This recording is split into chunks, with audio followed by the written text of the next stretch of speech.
반갑습니다, 장로님. 오늘도 또 이렇게 함께 하게 되었습니다. 네, 반갑습니다. 네.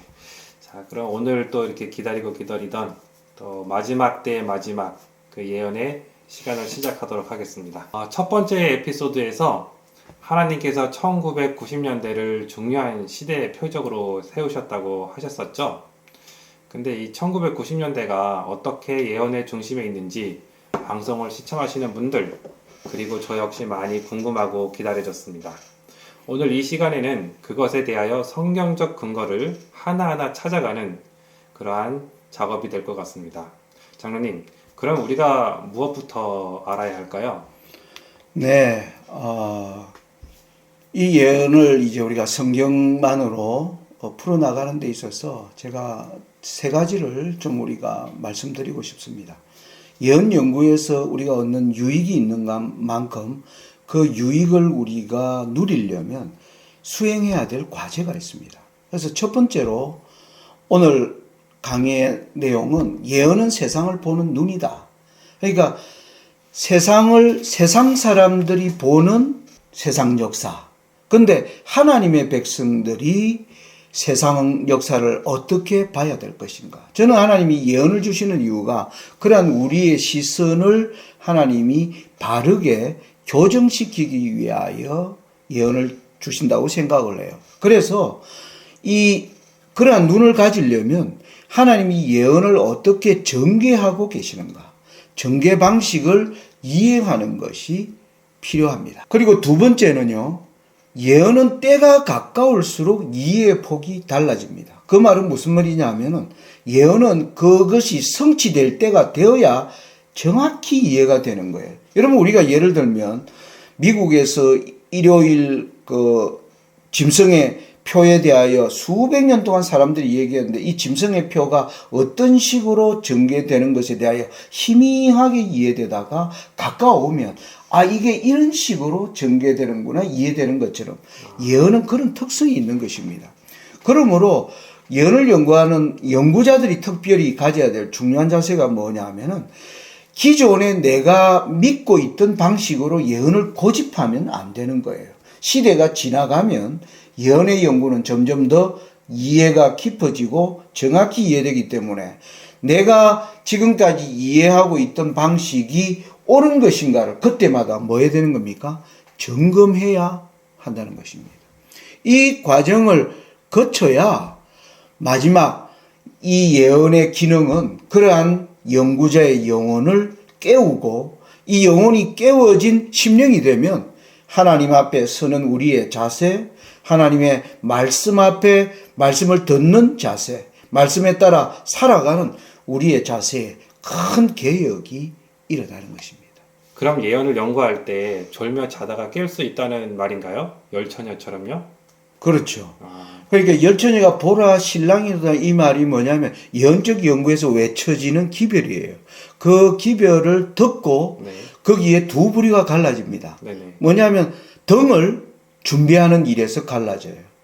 등을 준비하는 게 뭘까요? 신랑이 온다 생각하고 등을 켜놨는데 신랑이 오지 않고 등은 옛날에 등을 생각해 보면 등의 심지가 어떻게 되어 있겠습니까?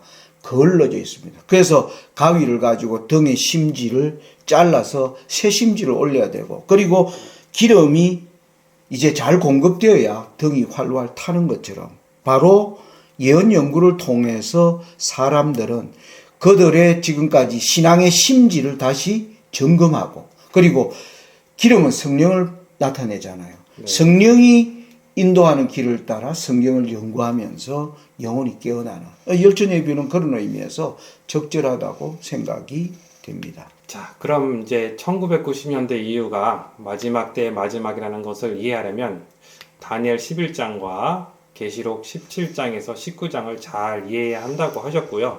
그럼 이제 이 문제로 바로 들어가 주시면 될 것 같습니다. 네. 계시록 먼저 오늘은 17장, 19장을 우리가 좀 자세히 컨텍스트 자세히 들여다보는 일을 하겠습니다. 왜냐하면 예언은 한번 보아서 해석이 되지 않습니다. 그래서 이것을 해석하기 위해서는 내용을 먼저 파악하고 내용에 대한 이해가 있어야 해석이 가능한 거지요. 그래서 계시록 17, 19장의 텍스트를 먼저 좀 컨텍스트를 해보면 제가 여기서 중요한 성경절을 여기에 좀 뽑아 놓았습니다. 여러분, 우리는 계시록 17장부터 19장은 뭐냐면은 예언의 결말 부분입니다. 이 세상을 망하게 하는 짐승과 음녀가 심판받는 장면이 나오고요. 19장에 가면 이 심판이 의롭고 참되다라고 하는 하늘 심판정에서의 환호성이 들려오면서 마침내 어린 양의 혼인기약이 이르렀다는 것으로 마지막 대쟁투가 끝나는 장면으로 갑니다. 그런데 여기에서 좀 자세히 들여다볼 수 있는 하나의 우리에게 생각을 주는 성경절들이 있는데, 요한계시록을 역사주의 관점에서 해석하는 사람들은 요한계시록 14장 7절에 공중을 날아가는 천사가 하나님의 심판하실 시간이, 심판하실 때가 이르렀다고 하는 선포를 보게 됩니다. 그러면서 그 심판이 17장과 18장에 보면 짐승이 등장을 하고 이 짐승이 음녀를 태우고 있어요. 그래서 이 짐승과 음녀에 대한 심판이 부어지는 장면이 18장에 기록되어 나옵니다. 그래서 17장 1절에는 큰 음녀에 받을 심판을 너게 보이리니, 그러면서 17장 3절에는 여자가 붉은빛 짐승을 탔는데, 그러면서 18장으로 가면 일시간에 너 심판이 이르렀다 하리로다. 그러자 19장으로 가면 이 심판을 바라본 하늘의 천천만만의 천사들이 하나님의 심판은 참되고 의롭다라고 하는 큰 환호성이 터져 나오는 것을 19장에서 보게 됩니다. 그러면서 그 환호성은 뭐로 이르냐면 어린 양의 혼인 기약이 이르렀고 라고 얘기합니다. 그러면서 어린 양의 혼인 기약에 이 혼인잔치에 청함을 입은 자들이 복이 있다. 그래서 하나님을 충실히 믿는 성도들이 드디어 승리하여 하늘의 복을 누리는 광경으로 이렇게 끝맺음을 하게 됩니다. 그런데 이것을요, 제가 여러분들이 보시면 제가 여기 빨간 글씨로 써놓은 것이 오늘 공부의 중요한 핵심입니다. 거기 보면 14장 7절에 그의 심판하실 시간이 이르렀음이니, 그리고 18장 10절에는 심판이 이르렀다. 그리고 19장 7절에는 혼인 기약이 이르렀다. 세 번에 이르렀다는 말이 나옵니다. 그죠? 첫째, 심판이 이르렀다. 그 다음에 둘째, 17장과 18장에 보면 음녀를 태운 짐승이 등장하고요. 그들이 심판받는 장면이 있는데 심판이 이르렀다라고 얘기하고, 그리고 19장 7절에 어린 양의 혼인기약이 이르렀다. 이것이 순서이기도 하고 순서이기 때문에 잘 기억하는 게 중요합니다. 제가 집사님께 좀 질문을 해보겠어요. 약간 당황스러운 질문이 되겠지만은 이 세 순서, 심판하실 시간이 이르렀다, 심판이 이르렀다, 혼인기약이 이르렀다, 이 순서 연구하려면 어떻게 해야 할까요? 이런 순서로는 제가 생각해 본 적이 없습니다. 근데 내용을 이렇게 자세히 보다 보니까 이 순서가 아주 중요할 것 같다는 생각이 들고요. 심판하실 시간이 이르렀다, 심판이 이르렀다, 혼인기약이 이르렀다. 이 세 가지의 어떤 그 연관성을 잘 연구해야 될 것 같다는 생각이 듭니다. 네. 진행자로 오셨으니까 질문을 많이 받으셔야 돼요. 부끄러워 마시고 제가 뭐 집사님의 어떤 실력을 테스트하기 위해서 이렇게 드리는 말씀은 아니고요. 우리가 질문을 많이 받아야 사실 또 궁금증이 생기고 더 연구하게 되니까, 그리고 또 진행자로 오셨기 때문에 앞으로 이런 좀 일들은 많을 것 같습니다. 그래서 이런 질문을 받을 때마다 당황하지 마시고 공부한다는 생각으로 임해 주시면 좋겠습니다. 자, 일단 집사님이 이렇게 연구를 생각해 본 적이 없다 그렇게 했으니까 그걸 전제로, 그러면 제가 다시 한번 질문을 또 하나 더 드릴게요. 예. 심판하실 시간이 이르렀다, 심판이 이르렀다, 혼인기약이 이르렀다. 여기에서 하늘에서 일어나는 일과 땅에서 일어나는 일을 집사님이 탁 당장 구분하실 수 있었어요? 예, 당장 이게 눈에 들어온 건 아니었고요. 심판하실 시간이 이르렀다는 이제 우리가 1844년도에 일어난 그 조사 심판이다를 하도 많이 들어서 이건 당연히 하늘에서 일어나는 사건이다라고 이제 대부분 저뿐만 아니라 많은 사람들이 알고 있을 것 같아요. 근데 이 심판이 이르렀다, 혼인기약이 이르렀다. 이거에 대해서는 이거는 땅에서 일어나는 일이고 이건 하늘에서 일어나는 일이다라고 바로 인식은 안 되는데요. 네. 예. 사실 우리가 지금 17장부터 19장을 보고 있잖아요. 이게 예언의 결말이거든요. 예. 그래서 결말을 이해하려면 사실은 기초가 탄탄해야 됩니다. 그러니까 기본을 잘 우리가 다진 사람이 마지막 이제 결론도 이제 실수 없이 찾아낼 수 있는 것이죠. 그래서 예언의 마지막 결론 부분을 이해하려면 예언의 기초를 잘 이해해야 된다. 지사님, 예언의 기초를 이해한다면 성경 어디를 봐야 된다고 생각되십니까? 느부갓네살의 금신상일까요? 아니면 다니엘 7장의 네 짐승일까요? 저는 그게 먼저 떠오르는데요. 예, 뭐 집사님 생각이 네. 저도 동의합니다. 다니엘 그 2장에는 검은 동철, 그리고 철과 진흙, 그리고 돌나라, 이 순서로 다니엘 7장도 이 순서를 따라 진행되는 것은 맞아요. 그런데 다니엘 2장과 7장에 하나의 차이가 있어요. 다니엘 7장은 하늘에 일어나는 일을 구체적으로 보여주면서 전개된다고 하는 것입니다. 그 역사적으로도 보면 다니엘 2장은 느부갓네살 2년에 느부갓네살에게 하나님이 보여주신 것이에요. 그때가 언제냐 하면 BC 603년이라고 고고학자들이 기록을 합니다. 근데 다니엘 7장은요, 그로부터 50년이 지난 벨사살 원년, BC 553년입니다. 그러니까 느부갓네살 왕의 꿈을 해석하던 당시에 20대의 청년이 70대의 노년이 되었을 때 하나님이 다니엘 7장을 보여주셨다는, 이건 다니엘에게 직접 보여주기 시작하셨다. 느부갓네살은 선지자가 아니에요. 그러니까 선지자에게 직접 보여준 예언은 다니엘 7장이 기초입니다. 그런 의미에서 저는 다니엘 7장을 우리가 자세히 분석하고 깨달아보는 것이 중요하다고 생각이 들어요. 집사님 보시면 제가 여기에 다니엘 7장 2절부터 14절까지가 하나님이 다니엘에게 보여준 이상에 대한 기록이에요. 그걸 보면 이제 그 4절부터 8절까지에는 짐승들이 등장하는 장면이 나오고 집사님 한번 확인해 주시기 바랍니다. 보니까 4절에는 사자라는 짐승이 나오고요. 5절에는 곰이 나오고 6절에는 표범이 나오고 7절에는 무섭고 놀라운 넷째 짐승이 나오고요. 8절에 가서는 이제 작은 뿔이 등장을 하고 9절과 10절에 보니까 옛적부터 항상 계신 이가 천사들과 함께 심판을 베푸는 그런 내용이 나오고요. 11절과 12절을 보니까 앞에 등장했던 짐승들이 때를 기다리는 장면이 보이고요. 13절과 14절에는 인자 같은 이가 나라를 받는 그런 장면이 나오는 것 같습니다. 보신 것처럼 다니엘 7장은 그래서 집사님이 설명하신 대로 하나님의 백성들이 재림이라고 하는 마지막 목적지를 여행하는데 하나님이 8개의 정거장을 보여주신 거예요. 그게 사자, 곰, 표범, 10뿔 가진 짐승, 작은 뿔, 그리고 9절 10절을 제가 하늘에서 심판이 베풀어짐 이렇게 요약을 해보았습니다.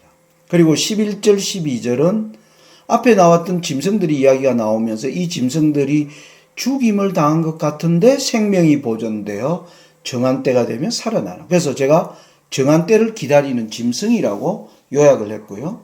13, 14절에는 인자 같은 이가 옛적부터 계신 자에게 나아가 나라를 받는 광경으로 제가 하늘에서 인자가 나라를 받음 이렇게 요약을 했습니다. 자, 집사님, 그러면 이 도표를 보면 땅에서 일어나는 일과 하늘에서 일어나는 일을 구분할 수 있겠죠. 자, 바로 구분할 수 있을 것 같습니다. 역사주의 해석자들은요, 앞에서 나왔던 사자, 곰, 표범, 10뿔 가진 짐승, 작은 뿔은 1798년 이전에 이 땅에 일어나는 세력들을 설명하는 것이다라고 해석하고 있고요. 1798년 이후에 세 개의 이상이 있는 것입니다. 그것은 심판이 시작되고 때를 기다리는 짐승이 등장을 하고 나라를 받는 이 세 사건으로 나누어지는데 이 도표를 보면 하늘에서 일어나는 일과 땅에서 일어나는 일이 구분되죠. 집사님 한번 구분해 보시겠어요? 심판이 시작되는 것은 하늘에서 이루어지는 일이고요. 그 다음에 때를 기다리는 짐승은 땅에서 이루어지는 사건, 그리고 나라를 받는 사건은 하늘에서 이루어지는 일이다. 예. 예. 자, 분명히 이제 구분할 수 있겠죠. 네네. 예. 여섯째와 여덟 번째. 그죠? 자, 그런데 하나 과제가 더 남았어요. 뭘 해보느냐 하면, 나라를 받는 이 광경이 어떤 의미인가? 요한계시록을 통해서 우리가 좀 확인해 봐야 되는데, 우리가 아까 읽었던 마지막 요한계시록에 이르렀다의 마지막 이르렀다. 어린 양의 혼인기약이 이르렀다라고 19장 7절에 얘기하는데, 이 혼인기약이 이르렀다는 말이 뭐냐면 19장 6절에 이렇게 나옵니다. 또 내가 들으니 커다란 무리의 음성도 같고 많은 물소리도 같고 큰 내성도 같았어. 가로되 할렐루야 주 우리 하나님 곧 전능하신 이가 통치하시도다. 그래서 이 어린 양의 혼인기약이 바로 예수님의 통치가 시작되는 것을 알리는 사건이에요.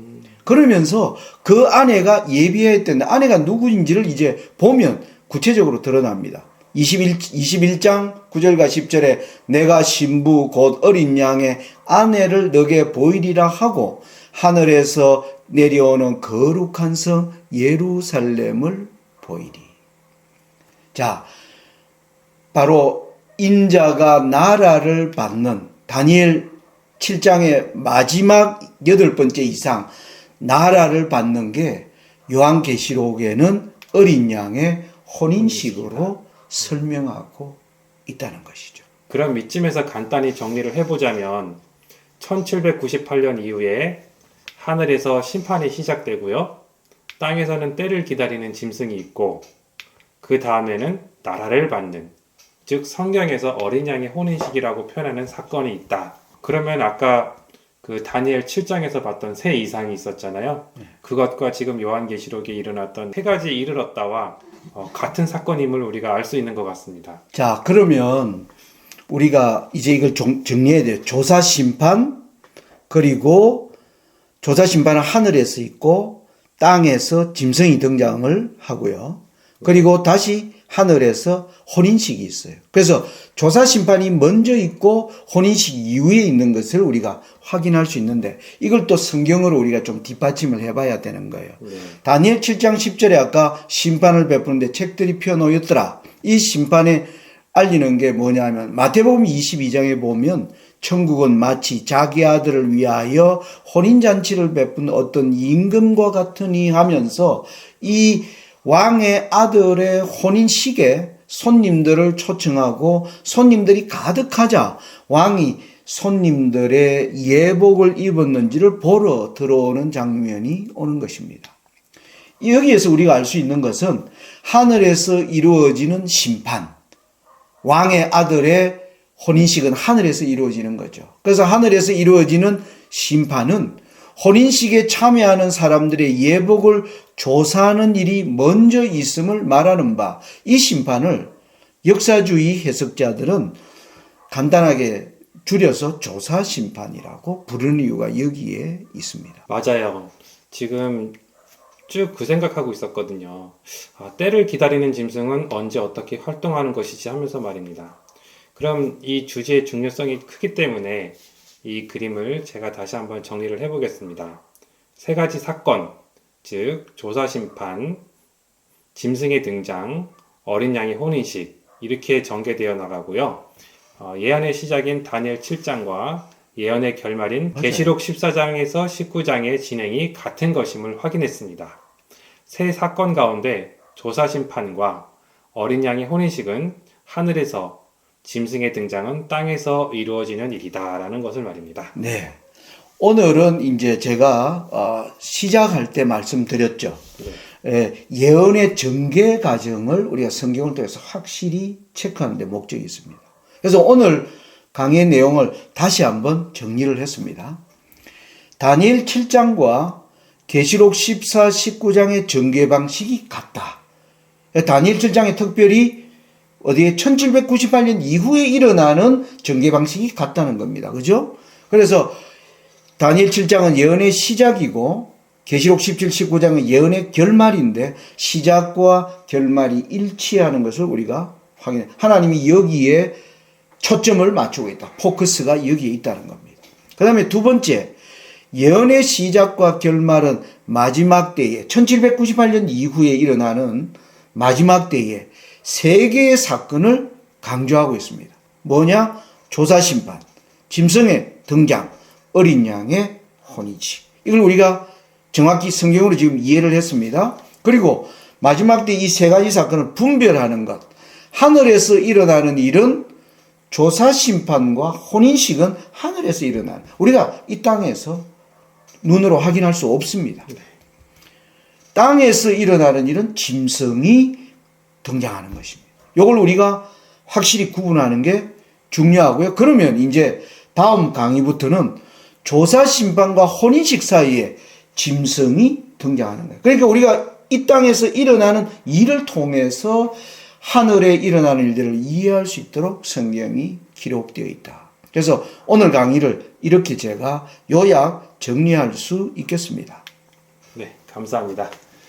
또 우리에게 더 확실한 예언이 있어 어두운 데 비치는 등불과 같으니 날이 새어 샛별이 너희 마음에 떠오르기까지 너희가 이것을 주의하는 것이 가하니라.